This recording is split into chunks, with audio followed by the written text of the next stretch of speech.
യേശു കർത്താവിന്റെ പേരും ചെകുത്താന്റെ പ്രവൃത്തി. ഓം ശാന്തി കൃഷ്ണ. ചേട്ടാ യേശുവിനെ കണ്ട കുളിക്കടവിലേക്ക് പോയിട്ടുണ്ട്. കുളിക്കാത്ത ആളെ നിന്നെ കുളിക്കടവിൽ പോണേ? എന്റെ ഭാര്യ വാസത്തിൽ കുളിക്കാൻ പോയിട്ടുണ്ട്. അമ്മേ, നീ നോക്കണ്ട, വാസന്തി കുളി കഴിഞ്ഞ് പോയി. കയ്യിലെ രേഖകളൊന്നും കാണുന്നില്ലല്ലോ. തേഞ്ഞു പോയതാ. കല്യാണം കഴിഞ്ഞിട്ടില്ലല്ലേ? ഇല്ല, ഞാൻ വണ്ടി എടുക്ക്.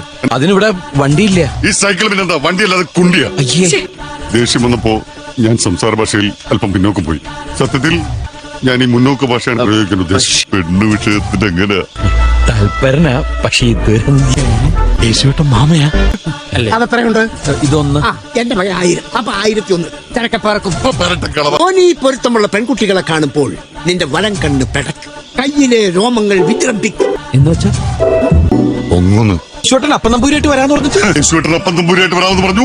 അപ്പം തമ്പൂരിയായിട്ട് വന്നിരിക്കുന്നു. ഫുൾ ടൂൾസ് ആയിട്ട് വന്നിരിക്കുന്നത്. കബഡി കബഡി കബഡിയല്ല, കവടി. അതും ചെസ് കളിക്കുന്ന പറയൊക്കെ ഉണ്ട്. അതാണ് വർമാജി. വർമ്മ ചേച്ചി, നാട്ടിലൊക്കെ നോമിന് നല്ല പേരാ. എന്ത് കേസ് വന്നാലും നോമിന്റെ തലയില. അതെ, പ്രശ്നം വെച്ചാ അച്ഛട്ടാ. പ്രശ്നം ഉണ്ടാക്കാൻ ആരൊക്കെ വരുന്നറിയോ? പോലീസുകാര്, ഗുണ്ടകള്, പിന്നെ ജഡ്ജിയെ കാണാൻ മാത്രം നോം അങ്ങോട്ട് ചെല്ലും. തിരുമേനിക്ക് കുടിക്കാൻ പാലോ സംഭാരോ. തണുത്ത സോഡ ഗ്ലാസ്. തലക്കുറി. ആയിക്കോട്ടെ, തലക്കറി കഴിച്ചിട്ട് കുറച്ച് കാണാതിരിക്കണു. അതെ, രാശി പലകിൽ എന്തെങ്കിലും എഴുതി വെക്കാം.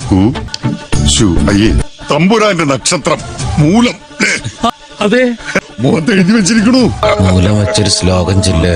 വെച്ച് വലിയൊന്നും തെറ്റും. പിന്നെയാണ് മൂലം വെച്ച് ഓടി കഷ്ടം എന്തെങ്കിലുമൊക്കെ പോറ.